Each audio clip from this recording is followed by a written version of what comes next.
सिंध ते राजा ॾाहर खां पोइ जॾहिं धारियनि जो कब्ज़ो थियो त इहो दौरु 340 वरे हलियो। इन खां पोइ सिंध जे असल रहाको सूमरे ख़ानदान वरी 1051 ईस्वीअ सिंध ते संदन तसलुत क़ाइमु कयो।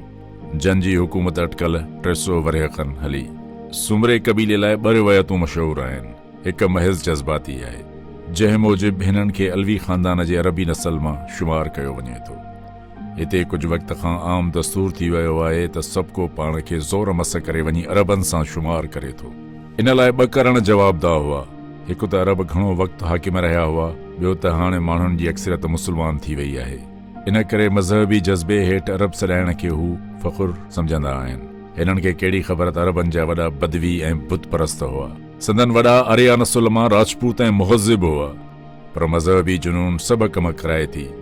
इस्लाम नसुलनि जा फ़र्क़ मिटाइण आयो हो, न कि किन खे भलो या किन खे ढिलो बणाइण आयो हो।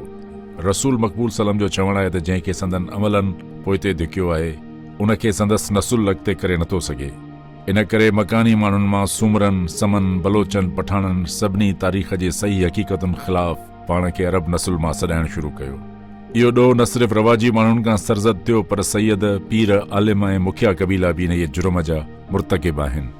ॿी रिवायत आहे त सूमरा आर्या नसल जे राजपूत शाख मां हुआ। संदन क़दीम नाला, रस्मो रिवाज, पोइ नज़रे जी हिमायत कनि था। हिननि जो दौरु सिंध हुकूमत लाइ अमुन, अमान, तहज़ीब ऐं तमदुन जो सबबु बणियो। संदन तख़्तगाह मोहम्मद तूर नज़दीक शाहपुर चाकर जा तालका मीरपुर बठोरे में मेलनि ताईं संदन निशान अज़मत जो ज़िंदा सबूत ॾियनि था। बदकिस्मतीअ सां सिंध जे इन इहे सुनहरी दौर जी पूरी तरह तारीख़ लिखिजी नाहे सघी।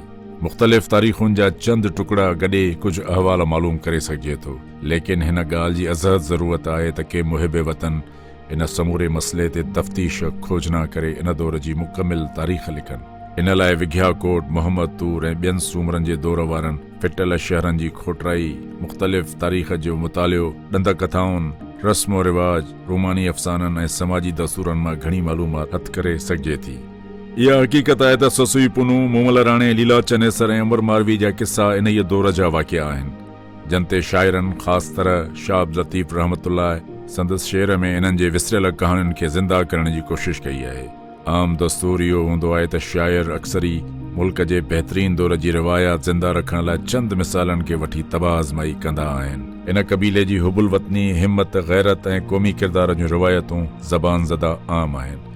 इन ई मां दोदे टें जी जवान मर्दी, हिम्मत ऐं वतन दोस्ती हिन कबीले जो नालो रोज़े रोशन वांगुरु ज़िंदा जावेद बणाए छॾियो आहे। जंहिं बाबति चजनामे जे लिखण मूजिबि इन हाकिम 1331 ईस्वीअ खां 1356 ताईं हुकूमत कई।